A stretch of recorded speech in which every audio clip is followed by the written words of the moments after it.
Everybody had told me that you have about a 30% chance of going on the first launch. This is regardless of predictions about the weather. Brad Parkinson threw what was intended to be a post-launch party, which was a pre-launch party, and that went very well and relaxed a lot of us, which was a good thing to have done at his house in St. Louis Obispo, so all of those things made it easier. I slept very well last night.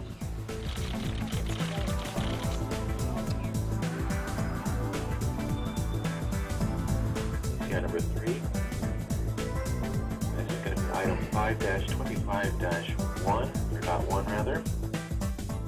It's kind of a funny thing. Yesterday, going through that countdown process, we had high winds all day long, and I think the team didn't actually have a great expectation that we would launch until right at the end. And so, in some sense, it almost felt like a tense simulation instead of a real thing. Today felt very much like a real launch because the conditions were green most of the time. Final readiness from NASA CE. NASA CE, go. NASA MEM. NASA MEM, go. SMA. SMA, go. SHIA. SHIA, go. SMD. SMD, go. NAM. NASA advisory team is ready. I copy that. NASA team is ready for launch. T-minus 4 minutes of holding. The upper level winds are green. We have no issues remaining. There should be a constraint to launch today. It was there, and I was sitting next to Francis Everett, and I glanced over at him, and I could see it in his eyes. And we're now at T-minus 30 seconds. The ignition signal will be set to the vehicle at T-minus 2 1/2 seconds. T-minus 20 seconds. T-minus 15 seconds. 13. 10. We had sort of a persistent confidence, you might say, through the program that we would make it and that it would succeed. But there were times when you look at this thing and it's a complicated system, and it has cryogenics, and it has sensitive electronics, and it has to be so perfect in so many ways that in some ways it's kind of a cranky system, you know, getting everything right, making everything perfect is hard even on the ground. And so, yeah, what always worried me about the system was now put it on a rocket, put it into orbit, and then hope that all of these delicate systems continue to play together. 10, 9, 8, 7, 6, 5, 4, 3, 2, main engine start, 1, ignition, and liftoff of the Delta rocket carrying Gravity Probe B, testing for truth in the physics of our universe. 10 seconds into flight. All systems are functioning well on board the Delta II at this time. 20 seconds.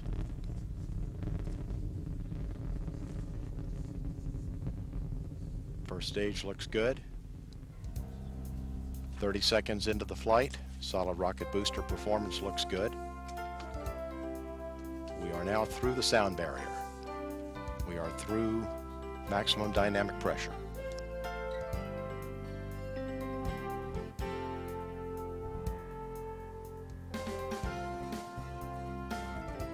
All 3 air start motors have ignited. We have burned out the 6th ground start with a normal symmetrical burnout there.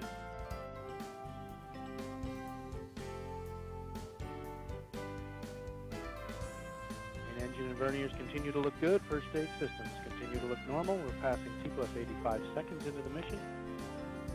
And we have jettisoned the solid motors. And it was a good jettison. All 6 ground start motors have jettisoned. We have passed the peak thrust on the air start motors. They're still burning well. Nice smooth thrust there, all symmetrical.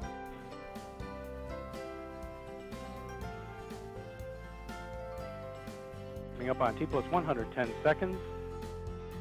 Vehicle now at an altitude of 20 miles, downrange distance 5 miles, and passing a velocity of 2,900 miles per hour.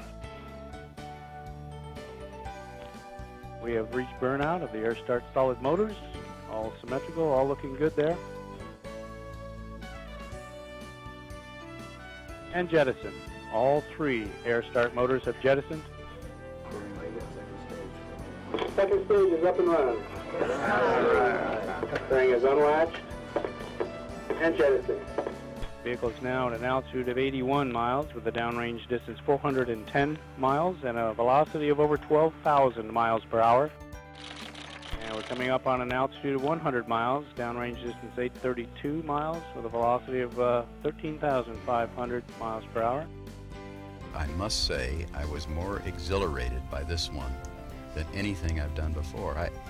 I think it's because it was a culmination of such an enormous effort by so many people, and I was particularly gratified to hear that we have a solid signal from our spacecraft. We are told that every signal that they have is in the green, and everything is nominal, and they're ready for the next steps. We came into this mission, I think, into this launch feeling very confident about things because we had really wrung the spacecraft out, and so I guess I feel confident and satisfied at this point.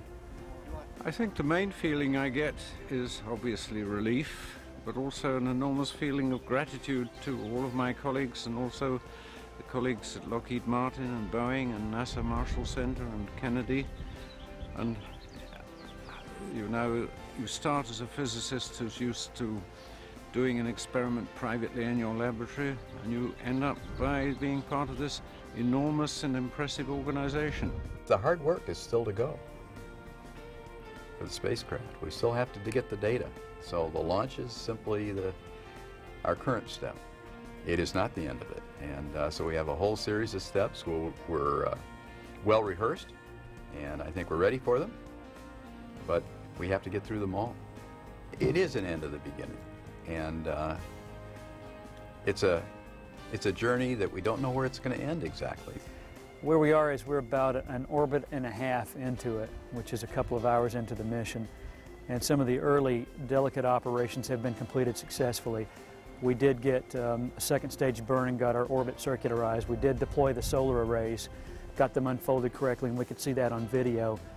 Some of the systems that have to get that support spacecraft control, like the star sensors and the sun sensor, and those kind of things are all functioning nominally right now.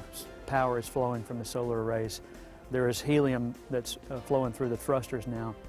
The remote valves that operate the dewar have been successfully opened. So all that sort of delicate stuff is happening. It's at about this point in the mission that we turn on the electronics control unit and we start being able to monitor the payload systems. Basically what you're worrying about, or what you're interested in, is the following: that we have this electrically suspended gyroscope which we've operated on the ground in the presence of gravity. Now you're operating it with a much lower suspension force, and then one by one in three successive days we will be spinning them up, and that will be a moment when that's happened. I think we'll all feel a lot of relief. I think the biggest joy was the recognition at a certain point that we had NASA totally behind us. And I sense that in the spirit of the whole team, all the way up to headquarters, that they're with us. Now, what happens over the next couple of months is the initialization phase, and the really challenging part comes when we bring the gyros up to high spin speed, which is at about 10,000 RPM actually. And that will be a tough hurdle for us, and once we clear that hurdle, about 6 weeks into it here, we should be ready to go into science mode.